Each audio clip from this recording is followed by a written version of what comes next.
Hey everyone, welcome back. Today we're diving deep into some, well, let's call it ancient wisdom. Ancient wisdom, huh? Sounds intriguing already. It is. We're looking at this collection of 7 life lessons.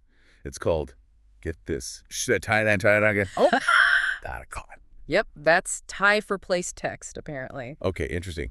So what kind of life lessons are we talking about here? Well, at first glance, they might sound a little like, typical self-help stuff, but trust me, when you dig a bit deeper, There's more to it. oh, yeah, much more. They're surprisingly relatable. And they offer some really, I think, valuable insights for just navigating life. Okay, I'm hooked already. What's the first one then? All right, so lesson number one is not everyone will like you, and that's okay. Oh, I like that one already. Right. It's so true, though. I mean, think about it. We all want to be liked, right? It's natural. But this source, it really emphasizes that trying to please everyone, well, it can actually backfire. What do you think? It's funny. I was just reading an article about this the other day, actually, about how seeking validation from everyone can be a recipe for, like, total frustration. Exactly. And you end up losing sight of, what really matters. Exactly. Being true to yourself, finding your people, the ones who connect with you authentically. 100%. It's about quality over quantity when it comes to relationships, right? Definitely. Which brings us to lesson number 2, and I think you'll appreciate this one. Money doesn't guarantee happiness, but it does provide options. Oh, okay. I'm listening. We've all heard those stories about lottery winners ending up miserable, haven't we? Oh, yeah, for sure. Classic cautionary tale. But this source, it goes a step further. It delves into what actually contributes to happiness. Okay, tell me more. It talks about, meaningful relationships, personal growth, having a sense of purpose. That makes sense. It's like money can help with certain things, for sure. But true happiness, that deeper sense of fulfillment, it comes from somewhere else. Absolutely. It's about so much more than just material possessions. Right. It's about aligning your actions with your values, finding something that gives you a sense of meaning. Okay, so speaking of putting in the work, lesson number 3 is effort doesn't always guarantee success, but lack of effort guarantees failure. Ooh, that's a good one. Have you ever put in like a ton of effort into something and still not gotten the result you were hoping for? Oh, are you kidding? All the time. I feel like that's just part of life, isn't it? Right. But what I found really interesting is how this source reframes the idea of failure. It suggests that failure is just a part of the process. I like that. So it's not about being afraid to fail, but about seeing those experiences as opportunities to learn and grow. Exactly. And it goes on to say that, even though effort doesn't always equal immediate success, consistent effort definitely increases your chances of eventually achieving what you set out to do. It's about perseverance and adaptability, right? Absolutely.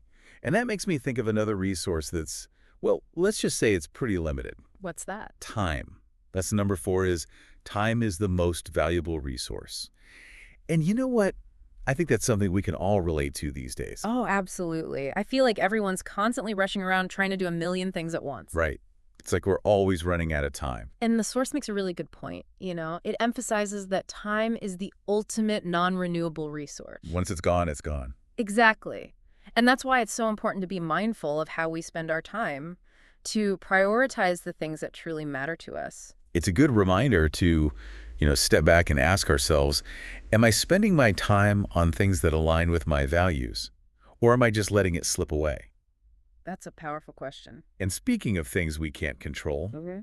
lesson 5 is change is the only constant in life. Oh, I resonate with that one. Huh. It feels like the world is changing faster than ever these days, don't you think? It really does. But you know what this source says? It says that resisting change only leads to suffering.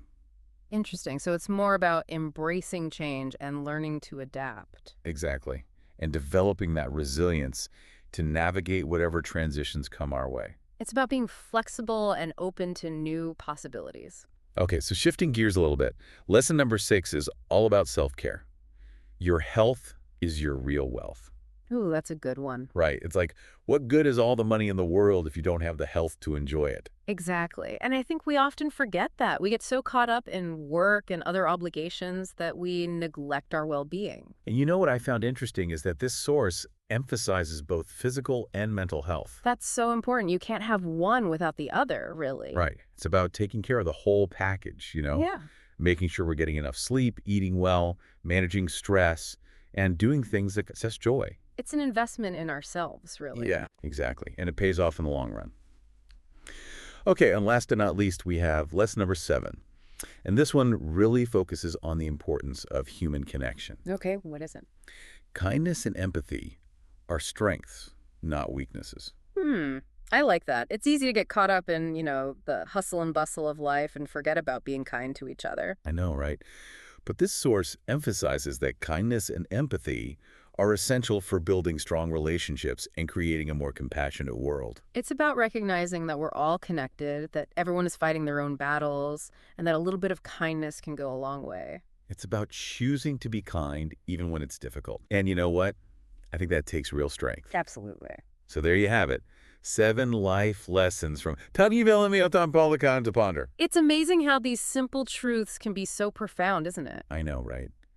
Out of these 7 lessons, is there one that kind of sticks out to you the most? I think the one about time is really hitting home for me right now. It's such a good reminder to be present and to savor each moment. That's a great one. What about you? Which one resonates with you the most? I think for me, it's the lesson about change.